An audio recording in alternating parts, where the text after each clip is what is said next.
একটি চমৎকার পরিবেশে আজকের এই ইফতারের আয়োজনটা জাস্ট অসাধারণ ছিল। আমি আপনাদের রাফিজ ওয়ান্ডারিং। সবার আগে আমরা মসজিদে আছরের নামাজটা পড়ে নিলাম। এখন আমাদের সবাইকে বিয়ানীবাজার যেতে হবে প্রয়োজনীয় সবকিছু কেনাকাটার জন্য, তাই আমরা সবাই মসজিদ থেকে সরাসরি বাজারের উদ্দেশ্যে রওনা হয়ে গেলাম। ফাইনালি আমরা বাজারে চলে আসলাম, কিন্তু বাজারের অবস্থা একদম ভালো না, প্রচন্ড জ্যাম। এদিকে হাতে সময় একদম কম, কারণ আমাদের সকাল সকাল রওনা দিতে হবে। এত জ্যাম কাটিয়ে আমরা ভালোভাবেই পৌঁছে গেলাম। এখন আমাদের রেস্টুরেন্ট থেকে বিরিয়ানি কিনতে হবে। বিয়ানীবাজারে অন্যতম সেরা রেস্টুরেন্ট নবাব বিরিয়ানি হাউস থেকে আমরা বিরিয়ানি পার্সেলগুলো নিয়ে নিলাম।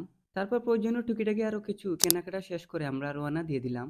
অবশ্যই সব কাজ শেষ করে আমাদের কাঙ্ক্ষিত জায়গায় পৌঁছে গেলাম। এখানে সবাই মিলে আজকের ইফতারের আয়োজন হবে।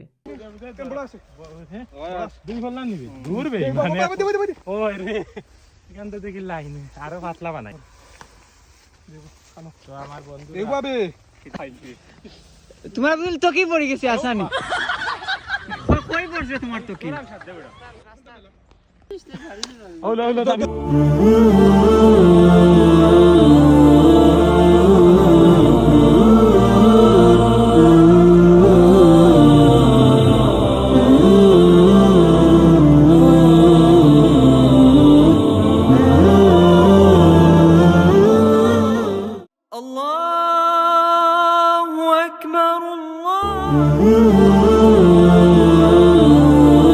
আজকের ভিডিও এই পর্যন্তই ছিল। রাফিজ ওয়ান্ডারিংস এর পরবর্তী ভিডিওর জন্য অপেক্ষায় থাকুন।